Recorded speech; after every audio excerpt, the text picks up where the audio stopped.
Hello, friends. Welcome to this week's American Mussar Community Gathering. Our last two meetings, we had a fabulous exploration of the soul trait of gratitude. This week, we are going to be starting the soul trait of order, which is Seder in Hebrew, which is a Hebrew word that many people are familiar with in the Passover context. And if you think of the way that dinner goes, it does have a certain order to it. So that's why we call it a Seder. But for now, we'll begin with a short meditation the way we always do. So I invite you to relax in your chair and close your eyes and take in a deep breath through the nose and hold, and exhale through the mouth and hold. And again, inhale through the nose and hold, and exhale through the mouth and hold.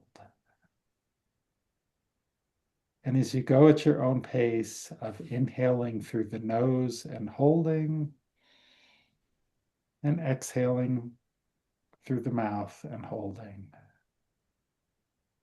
If thoughts should come into your head, just observe them and let them pass, like watching a car pass by on the road.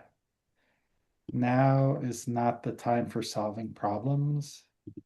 Right now, all you need to do is inhale through the nose and hold, and exhale through the mouth and hold. And on your next inhale, say to yourself, Shema. And on the exhale, listen. Shema, listen. In Shema, we're listening deeply, without judgment, without offering advice. In Shema, we are listening with an open heart. Shema, listen. And when you're ready, you may open your eyes. Stop scratching, kitty. Well, hello, friends. Hi, Guy. Hi, Karen and Susan and Joyce. So nice to see you. Hello, Martin. So, as we get ready to dive into order, um, let's look at the mantra that I really like for order. First things first and last things later. Or as one of our founding members, Carol Emmerich of blessed memory, used to say, first things first and last things never. So I would love to. What does this bring up for you? What's your reaction? Do you agree? Do you disagree? Is this easy for you? Is it hard? First things first and last things later. Sue, I don't know if that was a wave or a hand. I can do both. I was waving at Margie, but I Okay. have a comment on that. Hi, Um, Margie. so We'll wave to order, you too, and we'll hear oh, Sue's comment. sorry. Okay, so my comment was I kind of like the idea of the last things later, but doing the thing that you don't, it's hardest to get done first, if that makes Mhm. sense, because if I have a, I love lists with order and doing first things first, but I often put the first thing as the thing I don't want to do because it gets put down at the bottom and then I end Mm, up putting it on the next day. So if I find that's happening, that thing I was on the list at the bottom at the beginning of the week is just not getting done, then mm. I'll try to put that first to get it done. Thank you, Sue. Susan. Mark Twain said, this is for Sue. Mark Twain said, every morning I get up and I swallow a really big frog and then get on with my day. Because what he was talking about is he did the hardest thing first. Mm, And there was a book that I read that was talking about efficiency and order. I read it years and years ago, and the title of the book was Swallow That Frog. mm. Thank Well, you. Mark Twain was so brilliant. Thank you for sharing that, Susan. Martin. I use the Japanese model, just in time. Hmm.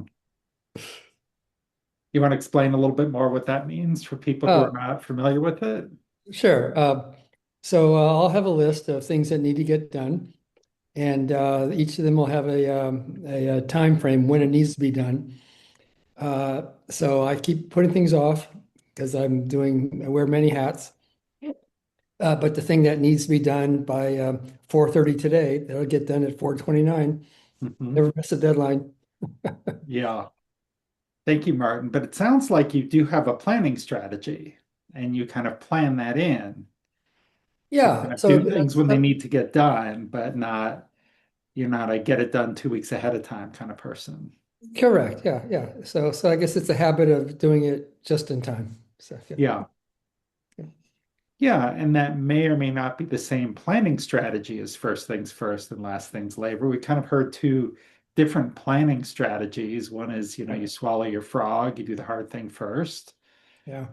For Martin, it's I'm going to do the things as their deadlines come due. And that's a different planning strategy. Right. Yeah, awesome. Thank you. Wendy. Well, this is a good time to do order when you're counting the Omer, and you're supposed to start it when the sun goes down. Then that's when you start in the evening. So I'm a morning person, and I Mm, like to do all of my praying and studying and everything. So it's kind of, it's kind of challenged me to just break that time and do that. mm, But then I also don't like hold myself. I don't say that you're just a bad person if I have to do it in the morning. And so I kind of make my plans. If I know I'm not going to count the Omer when I'm supposed to, I will either do it ahead of time or later on. So that's why that last things later. I know Carol loved that, but I mean I can't do it never because then I wouldn't be counting the Omer. yeah. So it's good to have an order, yes, and then you don't leave anything out. Hmm. Yeah.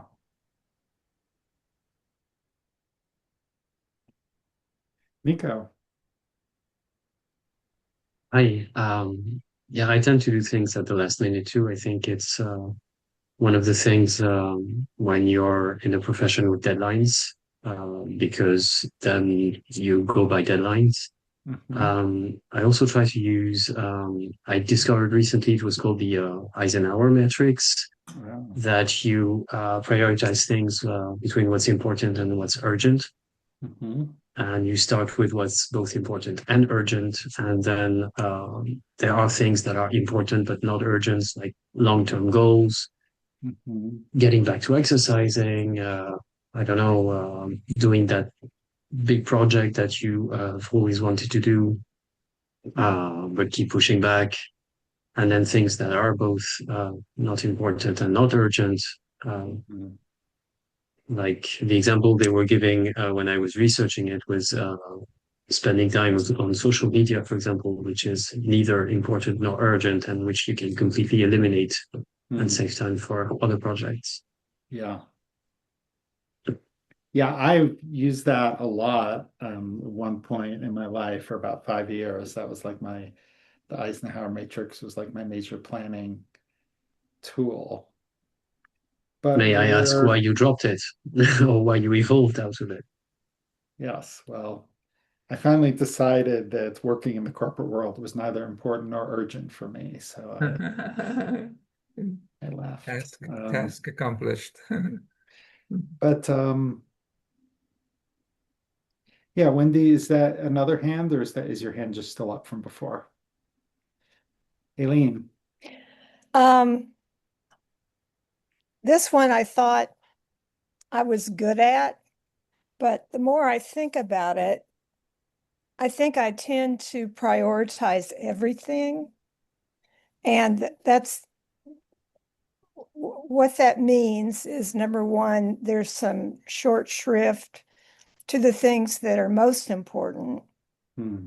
and a lot of wasted time on things that really could could be done never. Hmm. Um, so I've got a lot to think about.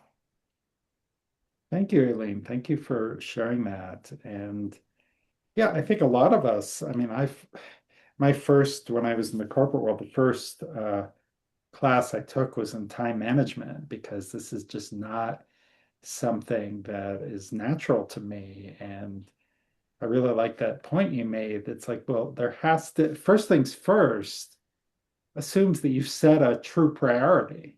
You Yeah. can't have four first priorities. And part of the reason why I left the corporate world was I was tired of managers who said everything is the top priority. But Hmm. then nothing's the top priority. And then it's an organization without focus. It's not kind of getting things done. It's not respectful to employees. Um, Michael. Everything is important. I I have I am somebody who gets things done far in advance. I have so order for me, if I struggle with it, it's because I have too much of it, not too little of it. And the key for me to balance it is seems to be patience because I have and trust, and I have to wait for the universe to make it the right time to do things. And sometimes I do things too early, and it's not the right time to do them. Mm, So for me, balancing order really requires that I wait until the moment is right to do it, not just because I can check it off my dumb things I got to do list. mm. Thank you, Michael. Yeah, well, thank you all for sharing so far. And we've gotten a good sort of collection of planning challenges, different prioritization strategies. These are all things that kind of fall within the order realm. Susan, I saw your hand there for a moment. Did you want to add something? Yes, I just didn't want to distract you from talking. Um, I lean more toward Michael, where order is my default mode. And, Mhm. I was always the kid who did my homework on time and made a lot of money in college typing other people's papers because mine were done. Mm, But for me to not be overly rigid, it's like I sort of started a practice of, yeah, I can leave that glass in the sink when I go to bed.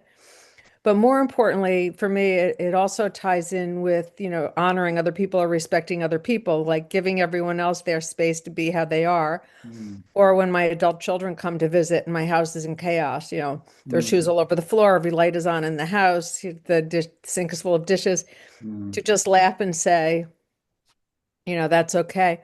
And I remember when I was a kid and did not have this sense of order. I didn't understand how much I needed order when I was a kid. And I can remember one time my mother was upset because my room was such a mess when I came home to visit from college.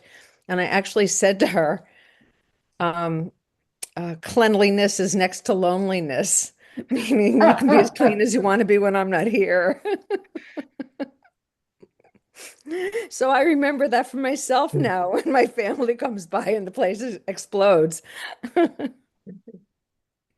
Wow. Yeah. Thank you, Susan. Karen. Morning, noon, and night, there are usually daily activities, and those bookend. Karen, I'm having a little trouble hearing you. Okay, morning, noon, and night. Is this better? A little better, yeah. Okay, morning, noon, and night bookend most days, meaning there's some things that just get done every morning, oftentimes in the middle of the day, and in the evening. And then there is daily specific, and I just plug those in to Mhm. morning or afternoon whenever I have a block of time to do that, or maybe evening if it's a meeting at night. And anything else just goes in a sidebar for the Mm. week, things I want to get done during the week.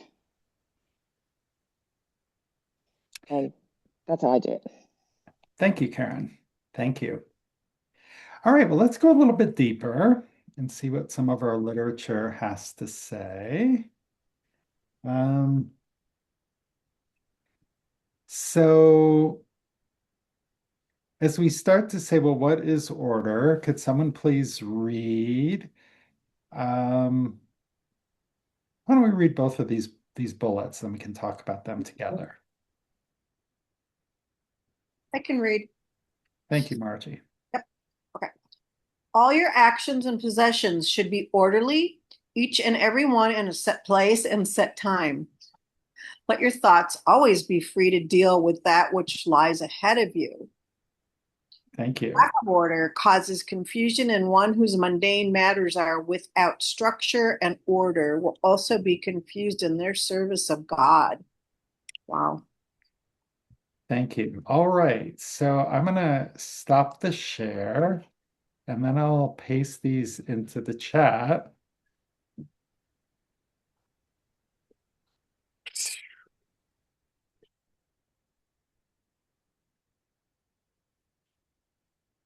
See, chat. Here is the chat. Okay, so all your actions and possessions should be orderly. Hang on, I'm just going to close my door here. So it's talking about let your thoughts be free.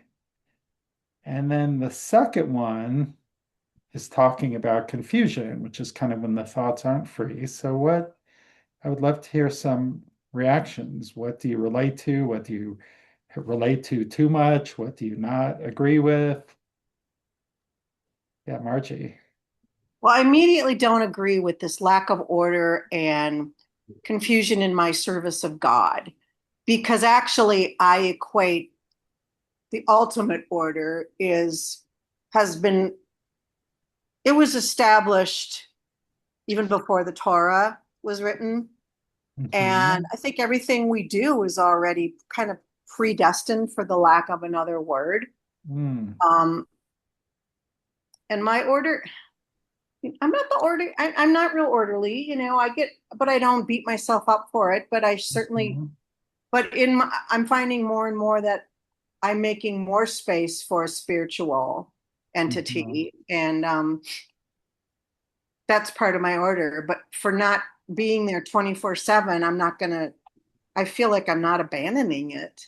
I just think that's a weird statement. But I always consider the source of these statements, because Rabbi Zundai of Salant. I'm assuming this is a very old source. And it's one thing about Mussar, speaking of order, is that so many of the sources are so old. They're ancient. Yeah. Coming from a very contemporary place. So that's just my feeling. Yeah, thank you. And certainly, like that second one, that's quite a statement. That's quite a challenge. It's like, oh, you come home from college, your room is messy, and man, well, you're a bad servant of God too. That's maybe, but that's a little harsh. Yeah, Nico. Yeah, I get to use a modern word, triggered by that too, because I'm not a very orderly person. On the contrary, one of the things that are on my list of important but not urgent is, for example, tidying up my office, which is kind of a joyous mess. Yeah, I resist that kind of statement. So I know it's in part because I get challenged by it and I know I should do better in that. But I also think that too much order, like one of the things that I've learned with Musar is that too much of even a good thing is not necessarily a good thing. And too much orderliness to me is kind of scary. It's kind of stale or kind of, I don't know. Nietzsche said that you need chaos in your heart to give birth to a dancing star. And I don't know, that speaks to me too. Yeah. Thank you, Nico. Liam and then Sue. Nico just sort of touched on what I was going to bring up. But I find it fascinating how extreme both positions are. That where, at least my understanding of Mussar is that we're striving for balance. Both of these people aren't really urging for balance in order in either direction. but going to the extreme ends of them, and that Mhm. I don't know, sort of grinds against my sense of order. But it just sort of jumped out at me, particularly the first one. It just really jumped out at me of like, yeah, I don't know, they're very both absolutist. Yeah, yeah. And I chose to kind of put these both out there because there is a certain framework of Mussar teaching which can be um, very absolutist. All your actions, possessions should be orderly. Well, don't look at my desk. You know, I mean, I'm a all-nighter kind of person too, and I've gotten much better, and there are disadvantages of it. And um, yeah, so um, I'll have more to say, but I want to hear from more of you first. Sue, and then So Susan, the and then second, Linda. the second one, I think it's kind of the way it's stated that kind of, puts is off-putting. But I Mhm, see, the service of God. I see in Judaism a lot of order, like in the holidays, or we talking mhm, about the Omer. Like there's order in that, like every night, or if you forget in the morning, but every mhm. night you count Right. it. And there's so much order in that service, or there's the morning service, afternoon, or Shabbat every week. So I think Mhm, maybe that could be what that is talking about. There's a structure and there's an order when we serve God in our rituals, in our mhm. holidays, in how we in the service on Saturday morning. So, I Yeah, mean, there's that order. Um, sure. so I just wanted to throw that out as an idea there. Yeah, and it kind of reminds me, I've been that person who had so much going on, I misscheduled when I was supposed to go help at the food bank. And so I showed up and it was closed. And so it's like, oh, I got the time wrong. So there, my lack of order and the confusion really did impact my ability to do service to something greater than myself. So again, it's put in a way that could be triggering, that can be shaming, and that's not helpful at all. Susan. I thought that Rabbi Zundel, I guess, Rabbi Zundel is talking more about how if we can't find our car keys, we're going to be late for work. And he's saying if you're disorganized, you're going to miss morning service, you're going to miss your afternoon service. He's talking about that Orthodox ritual of service that you better be organized or you're not going to show up when you're supposed to show up. But I also was thinking more along the lines of what Sue was saying about how orderly our calendar is. And this isn't about, is there a stack of papers on my kitchen counter? It's more that the very first act of creation was to bring order out of chaos. And I think that's really the message for us that if we're devolving into chaos, that's not going to be good for our spiritual health. And to be spiritually aligned with God, we're looking toward creating order out of our chaos. Hmm. Thank you, Susan. Well said. Linda.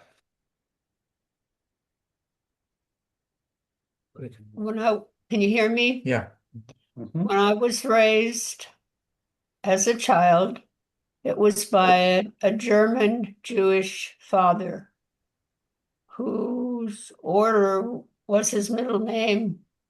Hmm. And I didn't get it. I didn't understand it. It didn't mean anything to me. And then as I got older, like now, I see the value of having at least a modicum of order in your life. Mhm. Thanks, Dad. I have something else to say. Sure, sure. I think those statements are kind of severe, Mhm. but yet they also include some truths, and I think Sue kind of hit upon it real good, and others, in the sense that the idea is that if we're off base, what can we do about it? It's only up to us to, Hmm. only up to us. If we forget something that's really important because we didn't prioritize it. Mhm. then what happens is that there's a penalty, there's a human cost. Mhm. So I would be, on the other hand, like we learned in Mussar, too much order is problematic because you wonder if you get the essence. Mm. You could be orderly about things that do not matter, Yeah. and fail those other things that do matter. Mhm. So I look at this as a kind of a metaphor, a kind of a teaching that when we're aware that we're not on target, that we need to look at our order, our priorities. Yeah. Thank you, Frank. And that reminds me that sometimes order is kind of the canary in the coal mine for me. It's like, oh, when I realize that I have socks from 3 days on my bedroom floor, um, my life's getting a little overcooked. I'm getting overcooked. Got too much going on. Um, Barbara. I feel like um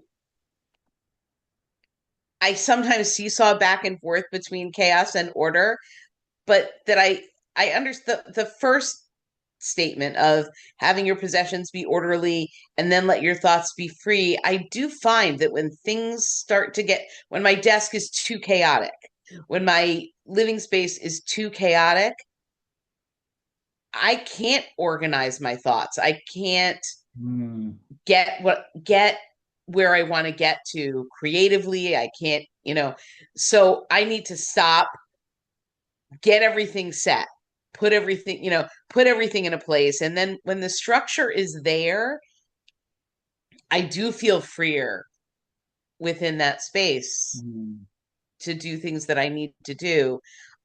So I sort of agree that having things in a set place does help. It doesn't necessarily mean, I don't think it means to be absolutely rigid. But if you do have some order, there is a freedom to move that you don't have when it's utter chaos. thank you, Barbara. Yeah, I also resonate with this let your thoughts be free. And I just look at that and I'm like, boy, wouldn't that be nice? And gee, that is nice when that happens because sometimes I'm all over the place and that's not helpful. Wendy and then Guy. Well, I was just amazed at both of these together, and I think they work so well together because I'm thinking back in time, and the more kids you have, the more order you need. And the reason is so that you can be free to handle what's ahead of you, because you never know when those emergencies are going to come up, or you never know when God is going to want you to or drop everything and go see somebody who's sick or take care of something. So I think that just sets us free to do those things that are important that we woke up in the morning not knowing they were going to be there. Thank you, Wendy. Guy. First, I really like the quote you put up, first things first and last things later. Mhm. Um, I like that a lot for what my liking something is worth. And I also often use the urgent, important, urgent, and none of the above way of categorizing things in my mind because I find it helpful.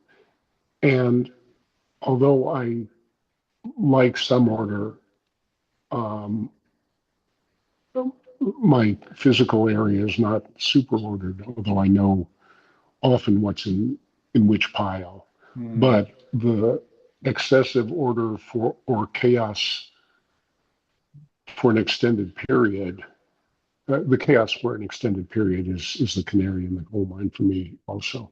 So for what it's worth, you're not alone.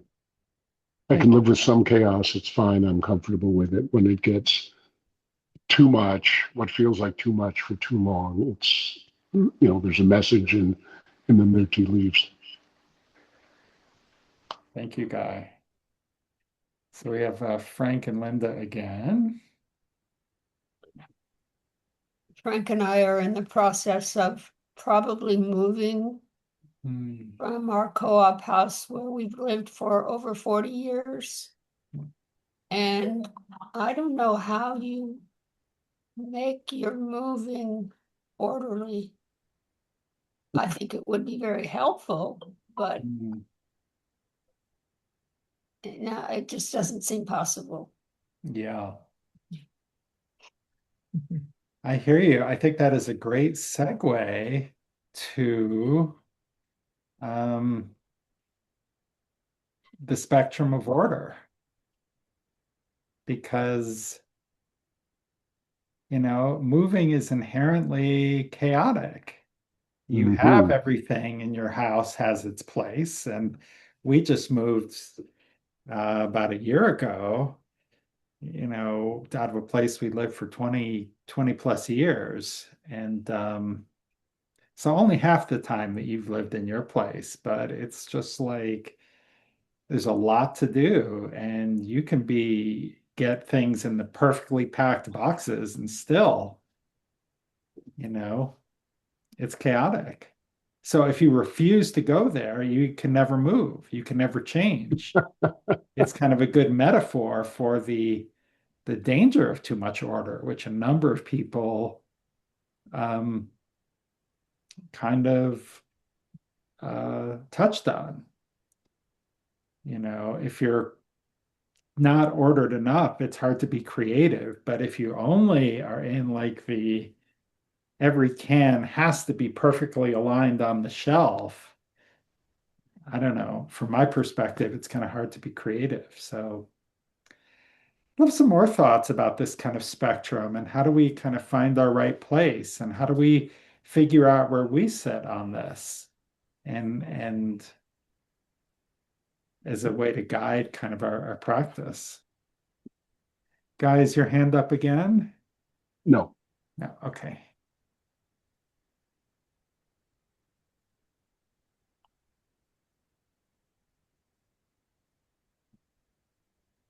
Hey, Dave, thanks for joining us.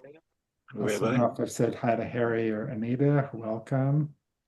Anyone have a comment about the spectrum of order, or we can start getting ready for the breakout rooms? All right, well, let's get going on the breakout rooms then. Um, so Rabbi Eliyahu Dessler taught that practicing order allows inner satisfaction and confidence that everything is under control. It can help you find things and save time. And some things like a clock will only function correctly if ordered correctly.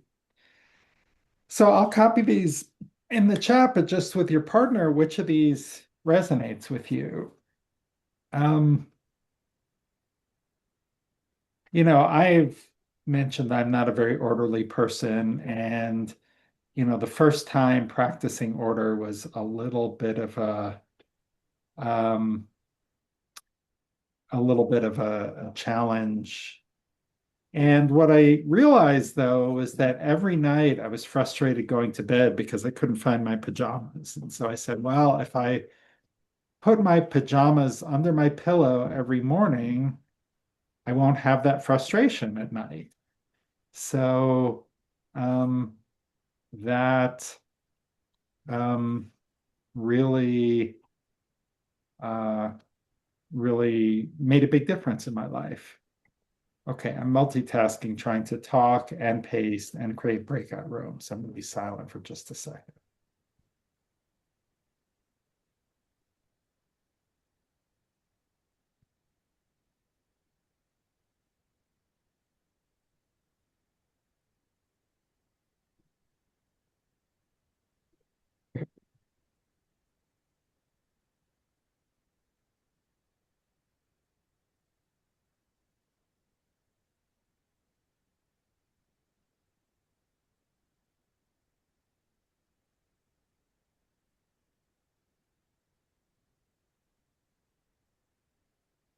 Okay, so for those of you who don't want to join a breakout room, you certainly do not need to. I think I have you in rooms with multiple people, so I'm going to open them up and we'll be go for like 10-ish minutes and we'll see you on the other side. We'll Oh, be here. I said I read something that said being an orderly or So not we having back order. in business? Oh, we're back in business. All right, I was on mute, but yes, we are back. Hello, everyone. Welcome back. Um, so yeah, here we are. I want to hear about your conversations. And I was also I cleaned up my desk a little when everyone was gone, just for the record. Um, so I have my own little order practice. But That's funny. mentioned, how triggering like some of those earlier messages were. And I think there's a lot of shame and shaming around like cleanliness and order. And my grandmother was always on my dad about like him, leaving his coat somewhere. And, he was a grown man. And this was still like some fixation of hers. And I know many of you are familiar with the teachings of Brene Brown, who teaches that like when you shame someone, they're less likely to actually, when we're feeling shame, it takes away all of our agency to actually make a change and do things. And so it is just an important reminder that, if we are challenged with order to not let someone else's criticism shame spiral us, not let that voice of a parent or whomever may have given you a hard time inside kind of lead us to shame spiral. And these are all small, gradual changes, all small practices that we can do, and things will change over time. So I just wanted to kind of remind all of us, including myself, wherever we are is okay. And we have agency and opportunity to change if we wish to. So let's start with Martin and then Liam. Echoing the comment that someone else made just as we went out of the chat room, is that, yeah, it was too short. We were having a great conversation. Oh, I am sorry. I should have asked. We could have popped back in, but always good to leave room for more next time. Liam. Yeah, totally going to be journaling after the conversation we had. Among other things that we covered, we got into a discussion on the spectrum of order. And speaking for myself on the little too much order, how it can be confused for control. And that, of course, we know control is an illusion, and order is not always necessarily control, but the two can easily be meshed together. And it just sent us on this wonderful conversation about, finding that line of when you're used to those senses of control and have control issues, backing off and trying to find that middle ground can be a very intimidating thing because it's breaking your status quo. Yeah. And it just, I don't know, I found it very enlightening, and it was a very aha kind of a moment. Oh, good. That's wonderful. So glad that everyone had these opportunities. Would anyone else like to share an insight that they had or something from the conversation that was really meaningful to you? Yes, Harry, and then I don't know if that was Toby raising her hand or just petting the kitty. Well, this isn't about our conversation, but when I had my own practice, I was a financial planner, and that's all about order. That's what people come to us with their chaotic life, and we got to give it some order. And in order to attract clients, we told this story to get them to understand the importance of planning and order. And the story went something like this. We told them, pretend that you're sitting at home watching TV, and the someone knocks on the door, and you open the door, and it's Ed McMahon.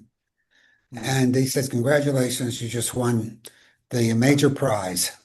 What's the major prize? Hold on a second. No, shoot. The major prize was Um, you get to go to Minneapolis, the mall. It's called the Great Mall of Minneapolis, and you get one The hour. Mall of America. Mall of America, and you get 1 hour and 15 minutes to go to any store, and whatever you get, it's yours.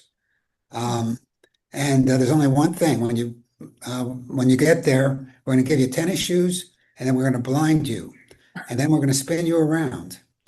And so we had the prospects imagine this happening to them. And then we asked the big question, okay, here you are at the Mall of America, and we spin you around. And the question was, what is the first thing you would do?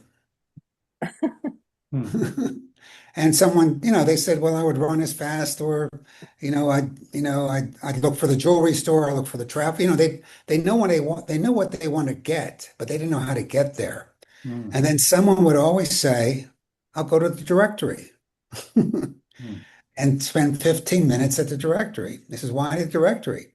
Well, directory does two things. The first thing it does, it tells you where you are. And the second thing it does, it tells you where the jewelry store is and where the travel store is. And so the bottom line is you'll get pretty much what you want. And we sort of said, well, that's what financial planning is. It's finding where you are, helping you determine where you're going, and the path, and then we help you find the path. And that's order. But it's also real life. Yeah. So that's a story we use, and it's the only way I thought of tangibilizing the intangible of financial planning. Thank you, Harry. That's a great You're welcome. metaphor for us. Yeah. Well, Frank or Linda? I appreciate when we can not talk in generalities, but talk about specifics in our own lives. And so I was able to kind of dig a little bit.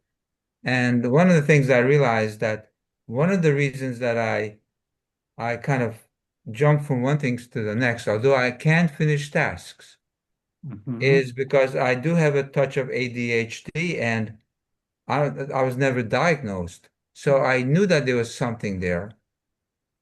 And this reminds me is that many teachings are not really very good for some people because it's not easy accessible. It's not accessible. And it reminded me immediately with the four children. Is it the four children at Pesach? Yeah. And the way traditionally we were taught is that there was the evil child. What difference does this make? And I like the modern translation of alienation. So what I'm getting at is that we all know that in terms of order in our lives, we know we are aware of it on some levels. The question is, what can we do about it? And that's, that always is the best question is, what can I do and how do I do the best I can? Thank you, Frank. That is really important because part of what Mussar is it is a choose your own adventure, take responsibility for your own decisions. I saw there were some hands. Have those gone down or? All right. Well, I wanted to, and again, Frank's comment is a great segue to this. We don't always do this, but at the end of every chapter, we have a list of some possible actions because that is kind of where the rubber hits the road. And, well, what can I do about it? And the way we practice Mussar, of course, is we pick one small change in our own life. And so these 10 are intended to inspire you to kind of think of one small change in your life. So maybe we'll open the closing meditation. That's a order tongue twister, isn't it? Where I will read these and then you can kind of think about what comes to you. What is something that you can try in the coming week? So I invite you to once again relax in your chair and close your eyes, or let your eyes just relax if you want to look at this list. And take in a nice leisurely inhale and a nice leisurely exhale. And then allow your mind to just hear each of these ideas and see where your mind, and we'll sit in silence for 30 seconds and see what speaks to you. Schedule a time every day to call someone. Ask yourself where you sit on the spectrum of order. Practice trust by letting go of a situation if you are more structured.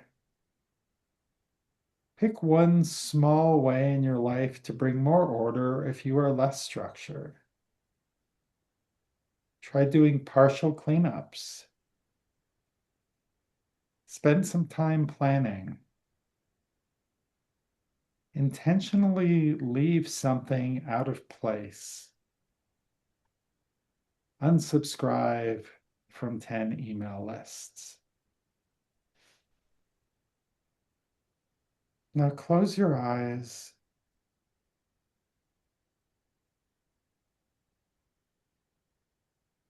Just listen to the sounds around you. Listen to the sound of your own breath. And ask yourself, what should I try this week? Just listen without judgment. Maybe something will come to you. Maybe not. Whatever happens, that's okay. And when you're ready, you may open your eyes.